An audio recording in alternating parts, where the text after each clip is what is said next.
ಎಲ್ಲಿ ತನಕ ಆಗುತ್ತೋ ಅಲ್ಲಿ ತನಕ ಹಾಡು. ನಮಗೆ ಸಂಗೀತಗಾರರಿಗೆ ನಿವೃತ್ತಿ ಅಂತ ಇರೋಲ್ಲ. ಎಲ್ಲಿ ಕಾರ್ಯಕ್ರಮ ಕರಿಬೇಕು ಅಂತೇಳಿ ನನ್ನ ಅಷ್ಟಿಗೆ ನಾ ಹಾಡ್ತಾ ಕೂತ್ಕೊಳ್ತೇನಪ್ಪ ನನ್ನ ಮನಸ್ಸಿಗೆ. ಎಲ್ಲ ಡಾಕ್ಟ್ರು ಇದು ಮಾಡಿ ನೋಡಿ, ಒಳಗಡೆ ಕ್ಯಾಮ್ರಾ ಹಾಕಿ ಇದೆಲ್ಲ ಮಾಡಿದ್ರು. ಇದು ಓವರ್ ಸ್ಟ್ರೈನ್ ಆಗಿದೆ, ಇದೇ ಶಬ್ದ ಹೇಳಿದ್ರು, ರೆಸ್ಟ್ ಮಾಡಿ ಅಂತ ಹೇಳಿದ್ರು. ಹಾರುವ ಮುಂದೆ ಇರು ಒಟ್ಟು ಪಿಚ್ನಲ್ಲೂ ಪಾಠ ಹೇಳಿದವ ನಾನು, ಎಲ್ಲ ಪಿಚ್ನಲ್ಲೂ. ಅದು ಎಷ್ಟು ವರ್ಷದಿಂದ ಹಾಗೆ ನೋಡೋದು. ಇಷ್ಟು ನನ್ನ ಧ್ವನಿ ಇದ್ದದ್ದೇ ಆಶ್ಚರ್ಯ. ಇಲ್ಲಿ ಹೊಸತನಕ್ಕೆ ತೆರೆದುಕೊಳ್ಬೇಕಾಗ್ತದೆ. ಮತ್ತು ಕೃಷಿ ಅನ್ನೋದ್ರೆ ಇವತ್ತು ಹಾಕೋಕ್ಲೇ ನಾಳೆ ಬರುವಂಥ ಇದೆಲ್ಲ, ಇದು ಕಾಯಬೇಕು, ಸಹನೆ ಬೇಕು ಅಷ್ಟು. ಹೆಗ್ಡೆ, ನೀವು ಇಷ್ಟು ಕಾಲದ ನಂತರ ಮತ್ತೆ ಊರಿಗೆ ಬಂದ್ರಲ್ಲ, ಈ ಊರು ಅವತ್ತು ಮತ್ತು ಇವತ್ತಿನ ಮಧ್ಯೆ ಎರಡೂ ಕಾಲದ ಸಾಕ್ಷಿ ಪ್ರಜ್ಞೆ, ನಿಮ್ಗೇನು ಅನ್ನಿಸ್ತದೆ?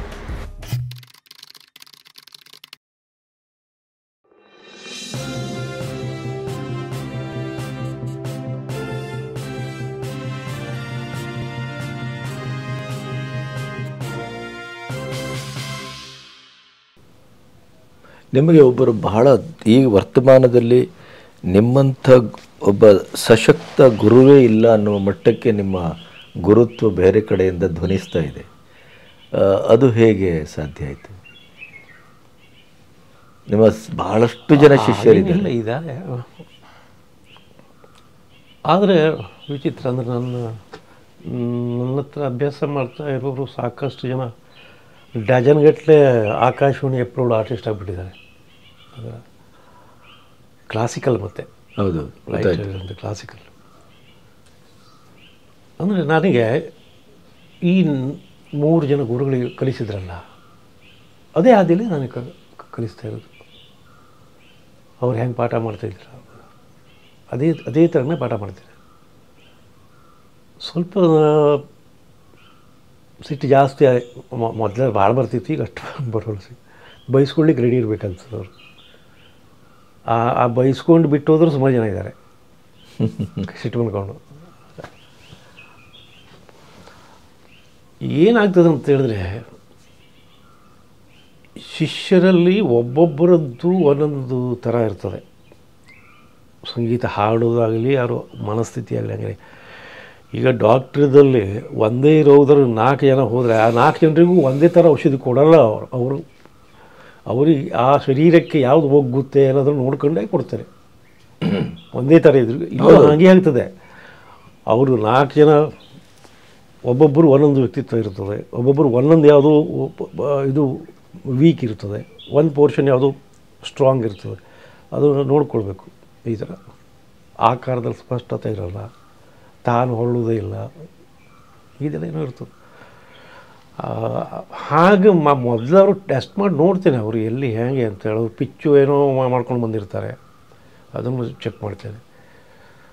ಸೊ ಆ ಥರ ಮಾಡಿ ಅವರದ್ದು ಎಲ್ಲಿ ದೋಷ ಇದೆ ಅಲ್ಲೇ ತಿದ್ದಬೇಕಾಗ್ತದೆ. ಅದನ್ನು ಸರಿಪಡಿಸ್ತಾ ಹೋಗ್ಬೇಕಾಗ್ತದೆ.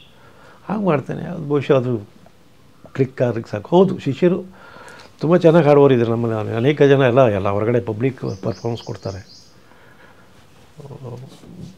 ಆ ಕಾರಣ ಕಾಣಿಸ್ಬೋದು. ಅಂದರೆ ಒಬ್ಬ ಗುರುವಾಗಿ ನಾನು ಕ್ಲಿಕ್ ಆಗಬೇಕಿದ್ರೆ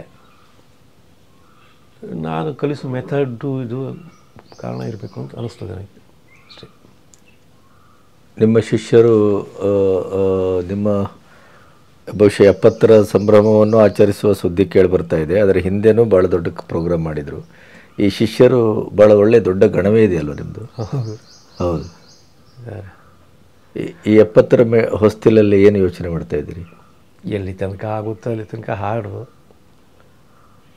ಅಷ್ಟೇ. ನಮಗೆ ಸಂಗೀತಗಾರರಿಗೆ ನಿವೃತ್ತಿ ಅಂತ ಇರೋಲ್ಲ. ಎಲ್ಲಿ ಕಾರ್ಯಕ್ರಮ ಕರಿಬೇಕು ಅಂತೇಳಿ ನನ್ನ ಅಷ್ಟಿಗೆ ನಾ ಹಾಡ್ತಾ ಕೂತ್ಕೊಳ್ತೇನಪ್ಪ ನನ್ನ ಮನಸ್ಸಿಗೆ ಖುಷಿ ಆಗೋದು ಅಷ್ಟೇ.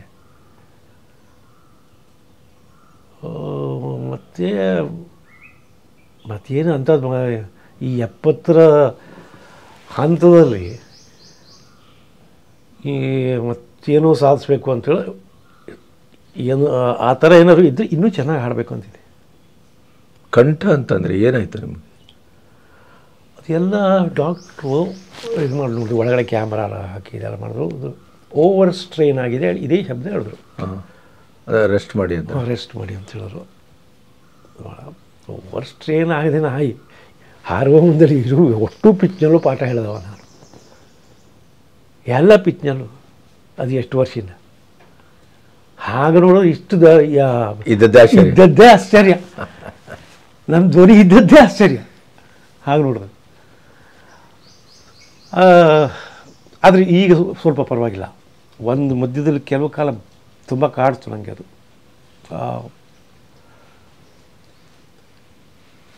ಈಗ ಸುಮಾರು ಒಂದು 80% ಅದು ಓಕೆ, ಅದು ಇನ್ನೊಂದು 20% ಸ್ವಲ್ಪ ಇದೆ. ಏನಾದ್ರು ಮಾಡ್ತಾ ಇದ್ದೇನೆ, ಪ್ರಾಣಾಯಾಮ ಅದು ಇದು. ಈಗ ಪರ್ಫಾರ್ಮೆನ್ಸ್ ಯಾವ ರೀತಿ ಇದೆ, ಪಾಠ ಯಾವ ರೀತಿ ಇದೆ? ಪರ್ಫಾರ್ಮೆನ್ಸ್ ಕಡಿಮೆ ಆಗಿದೆ ಈಗ, ಮೊದಲಂತರ ಎಲ್ಲ ಇಲ್ಲ, ಕಡಿಮೆ. ಮತ್ತು ಇಡೀ ವಾತಾವರಣವೇ ಹಾಗಾಗಿದೆಯಾ ಏನು?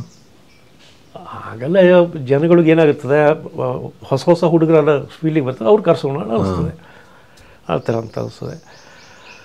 ಮತ್ತು ಈ ನನ್ನ ಧ್ವನಿ ಮಧ್ಯದಲ್ಲಿ ಕೈ ಕೊಟ್ಟದ್ದು ಅದೊಂದು ಕಾರಣ, ಅದೇ ಮೇನ್ ಕಾರಣ. ಇಲ್ಲೂ ಇನ್ನೂ ಚಲಾವಣೆ ಏನಾಗಿತ್ತು ಅದು ಕರೆಕ್ಟ್. ಅದೊಂದು ಕಾರಣ ಇರ್ಬೋದು ಅಂತ ಅನಿಸುತ್ತೆ. ಅಷ್ಟೇ, ಎಲ್ಲ ಗಾಯಕರು ಇವ್ರದ್ದು ಅಷ್ಟೇ ಆಗ್ತದೆ. ಒಂದು ಏಜ್ ಆದಮೇಲೆ ಕ್ರಮೇಣ ಕಡಿಮೆ ಆಗ್ತಾ ಹಿಂಗೆ ಬರ್ತದೆ. ಈ ಪಾಠನೇ ಮುಖ್ಯ ಆಗಿದೆ ಈಗ ನನಗೆ, ಅದೇ ಮೇನು. ಆನ್ಲೈನ್ ಮತ್ತು ಆನ್ಲೈನ್ ಇರ್ತದೆ, ಬೇರೆ ದೇಶದಲ್ಲಿರೋರು.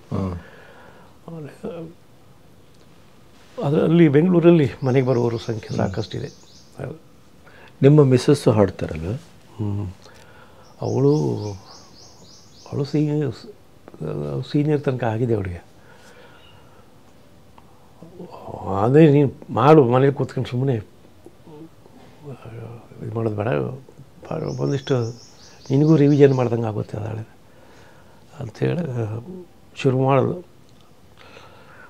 ಕಡೆಗೆ ಒಂದು ದಿವಸಲ್ಲಿ ಆರಾಧನಗರದಲ್ಲಿ ಮನೆ ಅವಳಿಗೆ ಮೆಟ್ಲ ಮೇಲಿಂದ ಬಿದ್ದುಬಿಟ್ಲು. ಇದು ಕಡೆ ಒಂದು ಸಾಕು ಅಂತ ಅಂದ್ಬಿಟ್ಟು, ಕ್ಲಾಸ್ ಕೆಳಗಿದೆ, ಮನೆ ಮೇಲಿದೆ. ಹೌದು, ಅದು ಮಾಡಿದ್ರೆ ಬಿಟ್ಬಿಡು ಅಂತ ಮನೆ ಬಿಟ್ಟೇ ಬಿಟ್ಟು. ಪಾರ್ವತಕ್ಕ ನಿಮ್ಮ ಹತ್ರ ಕಲಿತಾ ಇದ್ರು? ಸುಮ್ಮನೆ ಅವಳಿಗೆ ಆ ಹಸಿವು ಇನ್ನೂ ಇದೆ, ಏನು ಬೇರೆ ಬೇರೆ ರಾಗದ ಬಗ್ಗೆ ಕೇಳಿ ತಿಳ್ಕೊಳ್ಬೇಕು, ಇದು ಮಾಡಬೇಕು.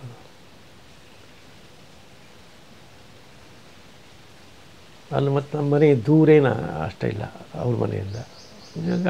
ಎಲ್ಲರೂ ಪುಡಿಸುತ್ತದೆ ಬರ್ತಾಳೆ ಪಾಪ. ಶ್ರೀಧರ ಕಲಿತಾ ಇದ್ದಾನ? ಉಮಾ ಅವನು ಚೆನ್ನಾಗಿ ಹಾಡ್ತಾ ಇದ್ದಾನೆ ಈಗ, ಶ್ರೀಧರ್. ಉಮಾನು ಅಷ್ಟೇ, ಇತ್ತೀಚಿನ ವರ್ಷಗಳಲ್ಲಿ ಅನೇಕ ಸುಧಾರಣೆ ಆಗಿದೆ ಅವರ ಗಾಯಕಿ. ಹೆಗ್ಡೆರೆ, ನೀವು ಇಷ್ಟು ಕಾಲದ ನಂತರ ಮತ್ತೆ ಊರಿಗೆ ಬಂದ್ರಲ್ಲ, ಈ ಊರು ಅವತ್ತು ಮತ್ತು ಇವತ್ತಿನ ಮಧ್ಯೆ ಎರಡೂ ಕಾಲದ ಸಾಕ್ಷಿ ಪ್ರಜ್ಞೆ. ನೀವು ನಿಮ್ಗೇನು ಅನ್ನಿಸ್ತದೆ? ತುಂಬ ಬದಲಾವಣೆ ಇದೆ.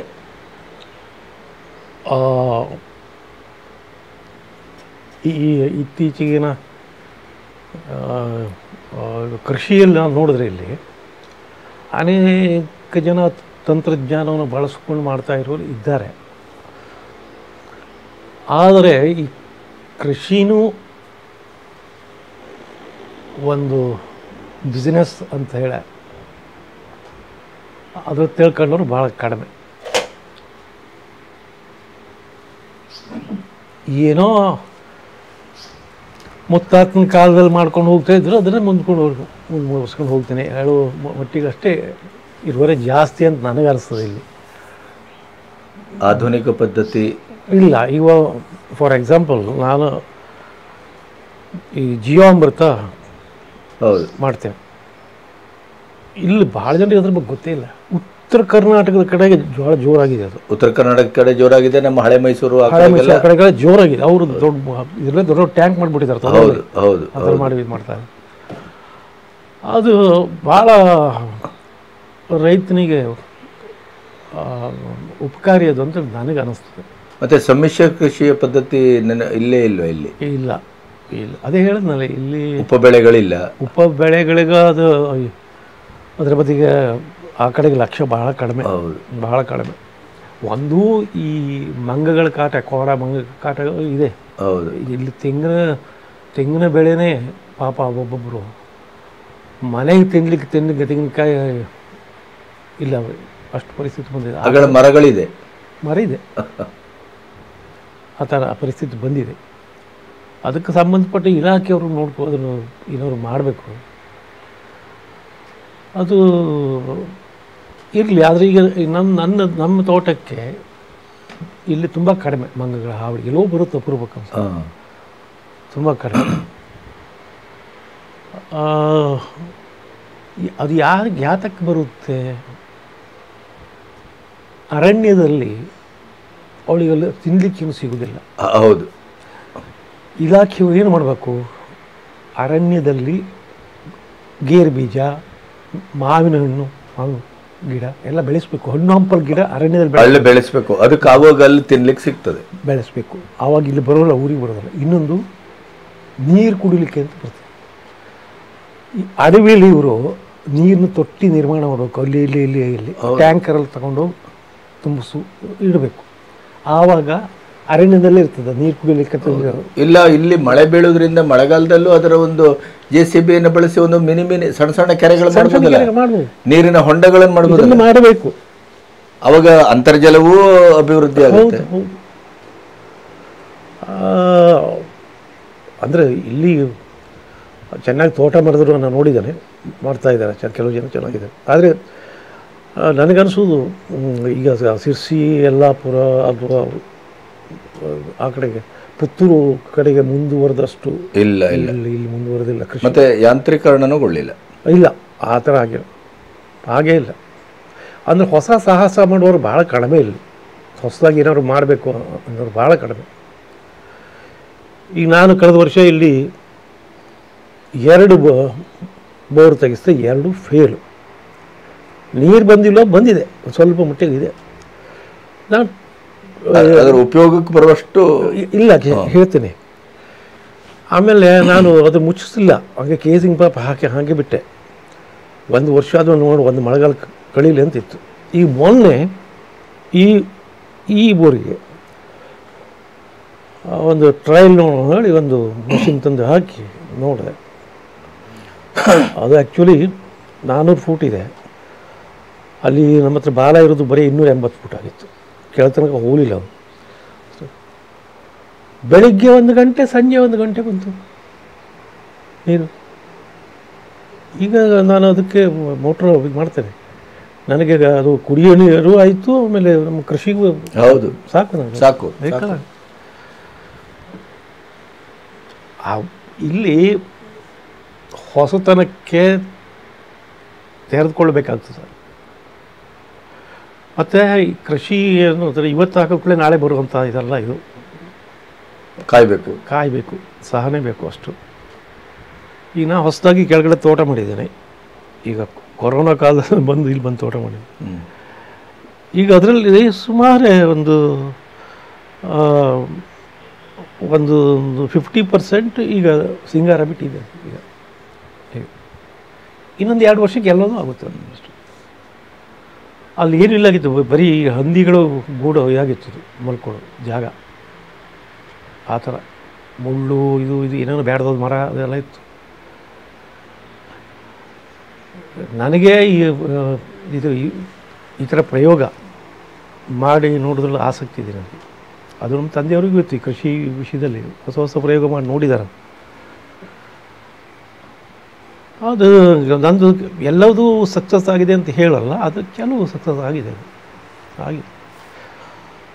ಅದು ಆಗೋದಿಲ್ಲನೋ ಇದಾಗುತ್ತನೋ ಹೇಳಿ ಮೊದಲೇ ಇದು ಮಾಡಿಕೊಂಡು ಮನಸ್ಸನ್ನು ಅಂದ್ಕೊಂಡು ಶುರು ಮಾಡಿದ್ರೆ ಅದು ಅಷ್ಟೇ. ಅದು ನುಗ್ಗಬೇಕಾಗ್ತದೆ ಸ್ವಲ್ಪ. ಈ ನುಗ್ಗು ಪ್ರವೃತ್ತಿ ಬೇಕೇ ಬೇಕು, ಸಂಗೀತಲ್ಲೂ ಬೇಕು. ಸ್ವಲ್ಪ ನುಗ್ಗಬೇಕು. ಭಾಳ ಸಂಕೋಚ ಮಾಡಿಕೊಂಡು ಅಲ್ಲೇ ಕೆಲವು ಜನ ಈ ಚಿಪ್ಪಿನಿಂದ ಹೊರಗಡೆ ಬೀಳುವುದಿಲ್ಲ. ನಮ್ಮ ಶಿಷ್ಯರಿಗೆ ಹೇಳ್ತಾರೆ, ದಬಾಯಿಸಿ ಹಾಡಬೇಕು. ಆವಾಗ ಏನೇನೋ ಹೊಸ ಒಂದು ಆಲೋಚನೆಗಳು ಬರ್ತದೆ. ರಾಗ ಬೆಳೆಸಲಿಕ್ಕೆ ಬೇಕಾಗ್ತದೆ, ಏನೋ ಹೊಸ ಸಿಗ್ತದೆ. ಅದು ಇಲ್ಲದೆ ಅದು ಸ್ಲಿಪ್ ಹೋಗ್ತದೇನೋ, ಏನೋ ಆಗ್ತದೇನೋ, ಹೀಗೆಲ್ಲ ಯೋಚನೆ ಮಾಡಿದ್ರೆ ಕೂತ್ಕೊಂಡ್ರೆ ಕಷ್ಟ. ಇಲ್ಲಿ ಕೃಷಿಲೂ ಅಷ್ಟೇ. ಕೆಲವು ಜನ ನೀರಿನ ಅನುಕೂಲ ಇಲ್ಲ ಹೇಳ್ತಾರೆ, ನೆಪಗಳು ಭಾಳ ಹೇಳ್ತಾರೆ. ಏನಾದ್ರು ಮಾಡಬೇಕಲ್ಲ.